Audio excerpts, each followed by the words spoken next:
Vamos ao vivo então até Vinhedo, vamos até o interior de São Paulo. Após remover todos os corpos, e isso já ocorreu, as equipes trabalham hoje na retirada do restante da fuzilagem do avião. O Estevão Limana é quem está aqui com a gente. Estevão, mais um dia de trabalho por aí, hein? Bom dia.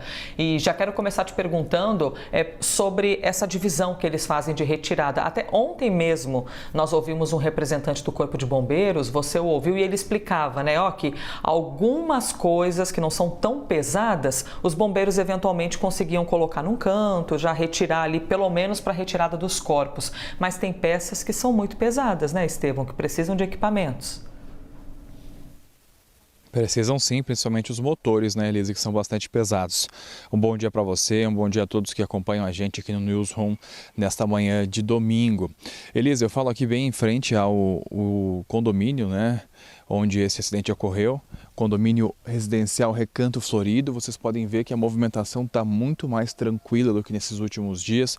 A gente não vê aquele entra e sai de viaturas do Corpo de Bombeiros ou da polícia ou propriamente do IML, como foi marcado ontem, né, durante todo o dia de sábado. A situação hoje já beira um pouco da normalidade. A gente vê somente algumas viaturas da polícia lá em cima que fazem o cercamento da área quente, que é chamada assim pelo Corpo de Bombeiros, onde esse avião acabou caindo na última sexta-feira.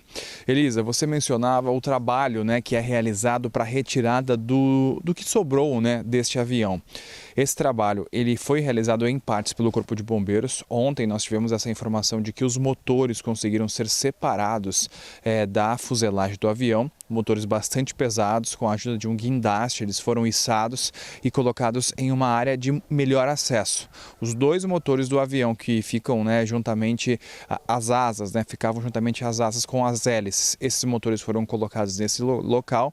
E o restante da fuselagem, que ainda está preservada, digamos assim, uma parte da cauda e a parte do bico do avião que acabou se espalhando, mas que também está com a estrutura visível, essas partes serão retiradas nas próximas horas por uma equipe que deve ser contratada pela própria empresa aérea Avoipaz.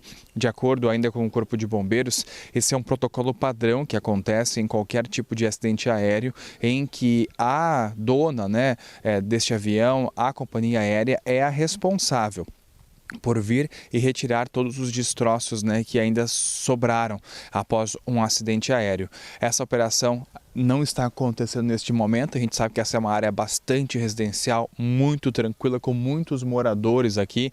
É um dos maiores residenciais aqui da região de Vinhedo, inclusive. Consegui conversar com alguns outros moradores que afirmaram isso. São residenciais ao lado de residenciais. E até trazendo uma curiosidade aqui, ontem conversava com uma moradora de uma casa ao lado e ela me trouxe assim o mapa, né, da região, mostrando que dentro aqui deste residencial, a área em que não havia residências, uma área de gramado mais aberta, foi a única área onde este avião caiu. O resto é tudo tomado por casas com um pátio pequeno, não um pátio abrangente, que poderia, né, comportar todo o tamanho deste avião. A gente está aqui, Elisa, neste momento chega aqui uma viatura da Polícia Militar também entrando aqui, aquela troca de turno, né, durante o início da manhã. Lá em cima também a gente já vê uma movimentação de mais uma viatura da Polícia Militar do Estado de São Paulo, mas uma situação muito mais tranquila do que nós encontrávamos ontem, que foi um dia marcado pela retirada de todos os corpos, uma operação que iniciou ainda na madrugada e abrangeu a manhã, a tarde e um pouco da noite, mas uma operação que o Corpo de Bombeiros aqui de São Paulo diz que foi feita com sucesso. Foi um trabalho bastante minucioso e difícil por conta das condições climáticas também. Ontem choveu bastante aqui em Vinhedo, hoje já não está chovendo, mas o frio é bastante intenso. Temos aí cerca de 7, 8 graus é a temperatura neste início de manhã de domingo. É com você. Estevão Limana conversando com a gente, portanto, ali em frente ao portão do condomínio, que agora, né, como Estevão relata, já tem bem menos movimentação, mas todo o trabalho que permanece aí dentro. Estevão, dúvida, por acaso vocês chegaram a encontrar, chegou a aparecer por aí, as pessoas que estavam na casa? Essa casa que foi atingida pela aeronave e, assim, uma tragédia que poderia ter sido ainda maior, né? Porque um avião cai dentro do quintal e não atinge exatamente a casa. Pelo menos ontem, Estevão, quando nós conversamos com um morador do condomínio, Ele disse que os moradores dessa casa estavam dentro da casa na hora do acidente. O que você soube por aí, Estevão?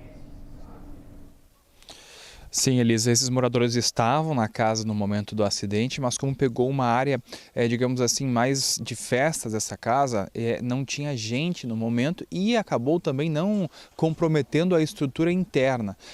O que eu consegui escutar pelas pessoas é que pegou uma parte do telhado, mas não acabou invadindo, né, digamos assim, o interior da residência queda deste avião.